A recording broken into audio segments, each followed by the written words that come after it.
Hello बच्चों, कैसे हो आप सभी।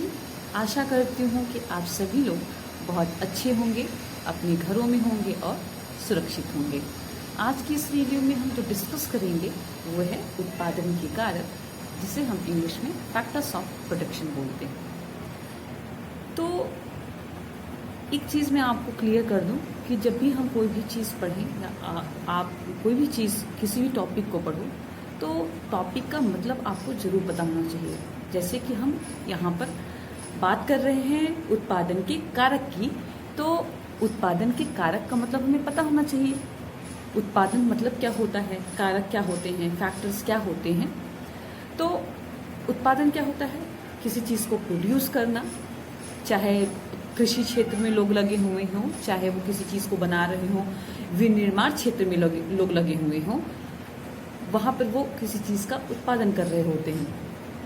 और उस उत्पादन की प्रक्रिया में, उन चीज़ों को बनाने की प्रक्रिया में, उस चीज़ को उत्पादित करने की प्रक्रिया में जो चीज़ें प्रयोग में लाई जाती हैं उसे हम कारक कहते हैं। अब आप बताओ कि अगर आप कोई खेती कर रहे हो, किसी भी चीज़ की खेती कर रहे हो, तो आप बताओ कि आपको किन किन चीज़ों की ज़रूरत पड़ेगी। आप खुद सोचिए। तो आप जब सोचेंगे और इस पर विचारेंगे तो आप कहेंगे कि पैसे की ज़रूरत पड़ेगी, खेती करने के लिए हमें ज़मीन की ज़रूरत पड़ेगी, बहुत बड़ा खेत है तो हमें श्रमिक की भी ज़रूरत पड़ेगी ताकि हम अपनी खेती का पैदावार जो है वो बढ़ा सके। इसी तरह अगर फैक्ट्री में भी कोई भी चीज़ बन रही है, वहाँ पर भी हमें एक फैक्ट्री चाहिए होगा, पैसा चाहिए होगा, वहाँ पे भी हमें लेबर चाहिए होगा। ठीक है। तो किसी भी चीज़ को बनाने की प्रक्रिया में जो भी चीज़ें प्रयोग में लाई जाती हैं उसे हम उत्पादन के कारक कहते हैं, फैक्टर्स ऑफ प्रोडक्शन कहते हैं। तो फैक्टर्स ऑफ प्रोडक्शन में मेनली हम बात करते हैं, जो पहला है वो है हमारा क्या कहलाएगा, लैंड, जिसे हम जमीन कहते हैं या भूमि कहते हैं। दूसरा हमारा क्या कहलाएगा, पूंजी। दूसरा हमारा जो है वो पूंजी कहलाएगा। और तीसरा हमारा श्रमिक। इन तीन चीज़ों की ज़रूरत हमें किसी भी चीज़ को उत्पादित करने की प्रक्रिया में पड़ती ही है। अब हम अगर बात करते हैं पूंजी की, आपको पता ही है कि ज़मीन क्या है, भूमि क्या है, आपको पता है श्रमिक क्या है। अब अगर हम बात करते हैं पूंजी की, तो पूंजी में हम दो पूंजी की बात करते हैं। एक पहला पूंजी है वो क्या है, पहला पूंजी है हमारा वो है भौतिक पूंजी, और दूसरा पूंजी जो है वो है मानव पूंजी, जो कि आपको स्क्रीन पे दिख रहा होगा। मानव पूंजी और भौतिक पूंजी। भौतिक पूंजी क्या होती हैं, जो भौतिक रूप में होती हैं, जैसे औजार, भवन, आपको ये सभी चीज़ें जो हैं, मशीन, ये सभी चीज़ें जो हैं आपको भौतिक रूप में उपलब्ध हैं।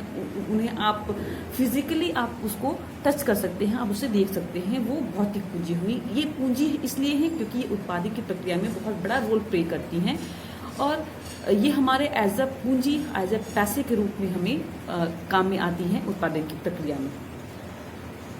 चूँकि कुछ जो भौतिक पूंजी होती हैं वो उत्पादन की प्रक्रिया में काफ़ी लंबे समय, काफ़ी वर्षों तक प्रयोग में लाई जाती हैं। जैसे कि कोई मशीन, किसी ने कोई एक मशीन खरीदी और वो मशीन मिनिमम 10 साल तक तो चलती ही है।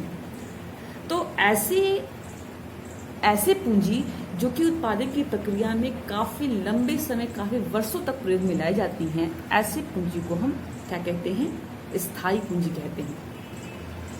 भौतिक पूंजी में ही हमने भौतिक पूंजी को देखा, भौतिक पूंजी क्या है, फिर हमने देखा कि कौन सी जो उत्पादन प्रक्रिया में वर्षों तक प्रयोग में लाई जाती है उन्हें हम क्या कहेंगे, उसे स्थायी पूंजी कहेंगे।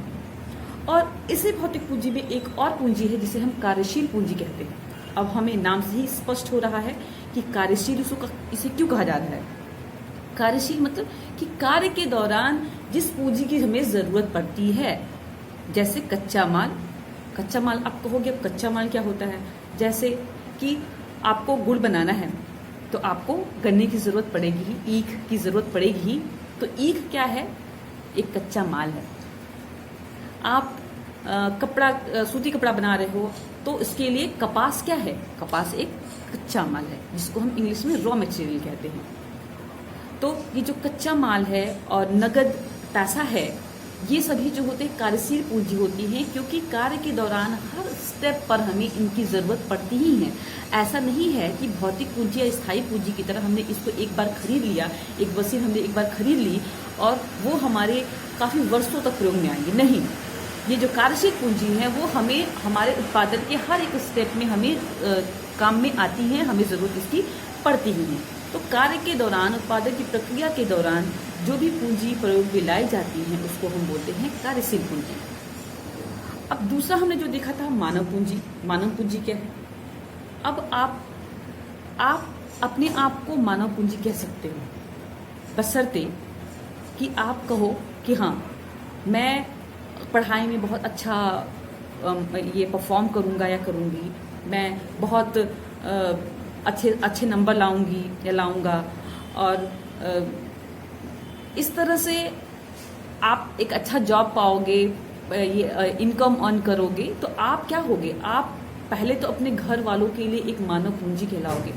मानव पूंजी, आप घर वालों के लिए मानव पूंजी कहलाओगे। और इसी आपकी तरह ही देश में बहुत सारे लोग जब देश के लिए योगदान देते हैं, अपने परिवार के लिए योगदान देते हैं, एक पूंजी होते हैं के यूज में आ सकते हैं, तो आप मानव पूंजी कहलाएंगे। मानव पूंजी के बारे में हम नेक्स्ट वीडियो में डिटेल में डिस्कस करेंगे, और इस पे हो सकेगा तो मैं एक अलग से वीडियो बनाऊंगी। काफ़ी इंटरेस्टिंग टॉपिक है।